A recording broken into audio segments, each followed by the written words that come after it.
Rajasvi, modus operandi কি ছিল?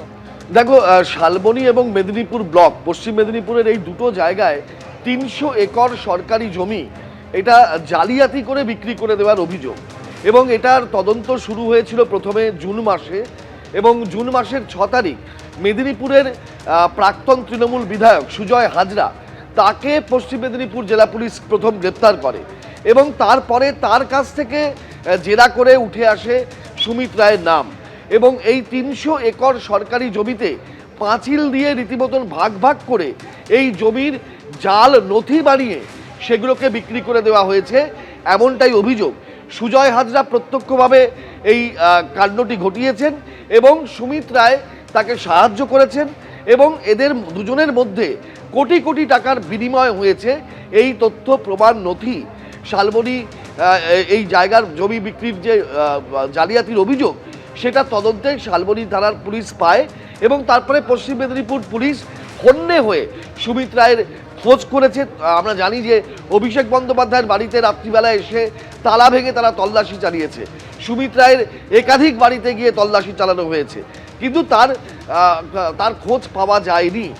আজকে সেই জমি দুর্নীতির মামলা, জমি জালিয়াতি করে সরকারি জমি বিক্রি করে দেওয়ার যে মামলা, সেটাতেই কিন্তু সিআইডি জিজ্ঞাসাবাদ করছে, কারণ এখন এই মামলাটার তদন্তভার সিআইডি নিয়েছে জেলা পুলিশের কাছ থেকে, এবং সেই জায়গায় কিভাবে জালিয়াতি হয়েছে, যে তথ্য প্রমাণ নথি গোয়েন্দাদের কাছে আছে, সেগুলো দেখিয়ে সেগুলোর ভিত্তিতেই সুজয় হাজরাকে জেরা করা হয়েছে। তার কাছ থেকে পাওয়া তথ্য সুমিত রায়ের কাছ থেকে যাচাই করে নেওয়া হচ্ছে, এবং দুজনের যে যোগাযোগ এবং কতটা ষড়যন্ত্রের জাল বিস্তৃত হয়েছিল, এর মধ্যে আরও কাদের যোগসাজশ রয়েছে, সেইগুলোই জানার চেষ্টা করছেন গোয়েন্দারা।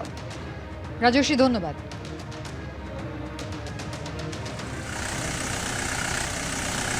শালবনী জমি দুর্নীতির অভিযোগ ছিল এই সুমিত রায়ের বিরুদ্ধে। একেবারে প্রাক্তন তৃণমূল বিধায়ক সুজয় হাজরা, যাকে জিজ্ঞাসাবাদ করে এই সুমিত রায়ের হদিশ মেলে অভিষেক বন্দ্যোপাধ্যায় তৃণমূল সাংসদ, তার আত্মসহায়ক হিসাবে এই সুমিত রায় কাজ করতেন। কি ছিল অভিযোগ দেখুন।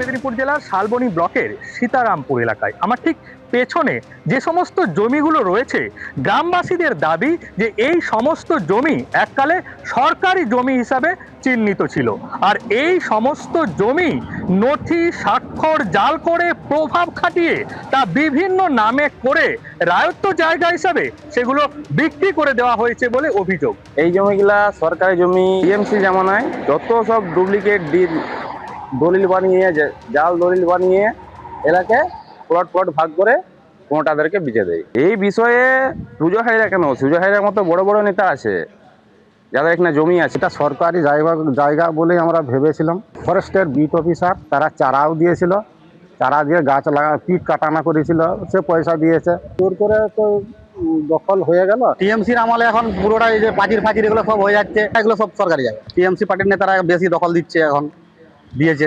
এই যে এই আমাদের এই পাঁচিরটা 250-300 লোক যে ভাড়া করে এনে পুলিশ নিয়ে এসে আমরা জোর করে দখল করতে চাইছিল। আমরা জানতে পারি যে এই জায়গাটা সুজয় হাজরার নামে আছে, এই জায়গাটা ছেড়েই দেওয়া হবে। মেদিনীপুরের প্রাক্তন তৃণমূল বিধায়ক সুজয় হাজরা, তাকে জিজ্ঞাসাবাদ করে এই সুমিত রায়ের নাম উঠে আসে, এবং এখানে প্রায় ৩০০ একর সরকারি জমি, অর্থাৎ শালবনী ও মেদিনীপুরে ৩০০ একর সরকারি জমি জালিয়াতি করে বিক্রি করা হচ্ছিল, এমনই অভিযোগ সামনে আসে, যার ভিত্তিতে সুমিত রায় তাকে ডেকে পাঠানো হয়, এবং আজকে সকাল ৯:৫৪ তিনি পৌঁছে গেছেন ভবানী ভবনে। চলছে জিজ্ঞাসাবাদ। সরাসরি আরো একবার কথা বলবে পার্থপ্রতিম ঘোষ আমাদের সঙ্গে রয়েছেন। পার্থপ্রতিম, সেক্ষেত্রে আজকে কি ধরনের প্রশ্নের সম্মুখীন হতে পারে সুমিত রায়কে? দেখো, প্রশ্নের সম্মুখীন হবে সেটা হচ্ছে যে সুজয় হাজরার সঙ্গে সুমিত রায়ের যোগাযোগটা কিভাবে হলো, বা সুজয় হাজরার এই যে স্টেটমেন্ট যেটা রয়েছে, বা সুজয় হাজরার যে ব্যাংক অ্যাকাউন্ট বা নথি যা পাচ্ছে, সেখানে দেখা যাচ্ছে পুলিশের দাবি যে কোটি কোটি টাকা, সেটা হচ্ছে কোথায় যাচ্ছে, যে এক হচ্ছে জমি বিক্রি হচ্ছে প্লট করে, সেই বিক্রির টাকা পৌঁছাচ্ছে একজনের কাছে, সেই টাকা পৌঁছাচ্ছে সুজয় হাজরার কাছে, সেই টাকা সুজয় হাজরা থেকে পৌঁছে যাচ্ছে হচ্ছে অভিষেক বন্দ্যোপাধ্যায়ের আত্মসহায়কের কাছে।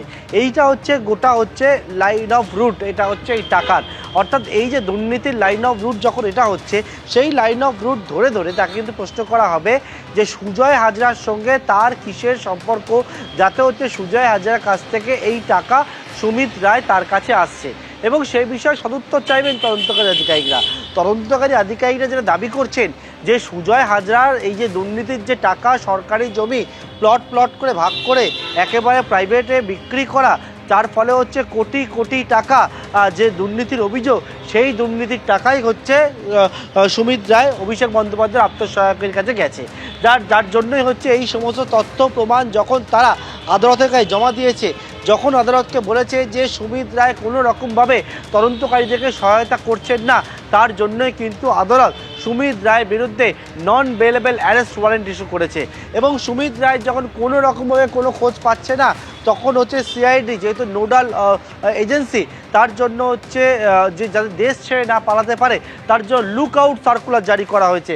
সুমিত রায় তাকে জিজ্ঞাসাবাদ করা হবে এই যে দুর্নীতি, সেই দুর্নীতির প্রসঙ্গে, শালবনির যে দুর্নীতি অভিযোগ হচ্ছে সেই প্রসঙ্গে, এই যে লাইন অফ রুট, টাকা কোথাকার টাকা কোথায় আসছে, তারপরে কোথায় যাচ্ছে, এবং তারপরে সুমিত রায় থেকে টাকা কোথায় যাচ্ছে, এরকম একাধিক বিষয় তথ্য কিন্তু জানতে চাইবেন তদন্তকারী আধিকারিকরা এবং সেই সদুত্তর চাইবেন। এবং যে বিষয়ে পুলিশের দাবি যে এর আগে একাধিকবার সুমিত রায়কে ডাকা হয়েছিল, তার কাছ থেকে তথ্য জানতে চাওয়া হলো, তিনি কোনো রকমভাবে সহযোগিতা করেননি তদন্তকারী আধিকারিকদের। এবং তারপর মামলার এখন জল গড়ায় হাইকোর্ট থেকে শুরু করে সুপ্রিম কোর্টের অর্ডার, এবং সেই অর্ডারের পরিপ্রেক্ষিতে আজকে সিআইডি দপ্তরে এসেছেন অভিষেক বন্দ্যোপাধ্যায়ের আত্মসহায়ক সুমিত রায় এবং জিজ্ঞাসাবাদের মুখোমুখি হয়েছে। এই যে কোটি কোটি টাকা যে দুর্নীতির অভিযোগটা সামনে এসছে, এই টাকা তার কাছে এলো কীভাবে, সুজয় হাজরার সঙ্গে তার সম্পর্ক কীভাবে, সুজয় হাজরা কেন তাকে টাকা পাঠাতেন, বা একাধিক জায়গা থেকে দেখা যাচ্ছে টাকা ঢুকছে, সে শুধুমাত্র সুজয় হাজরা নয়, এই রকম টাকাগুলো আসছে কেন, কী জন্য, কী উদ্দেশ্যে,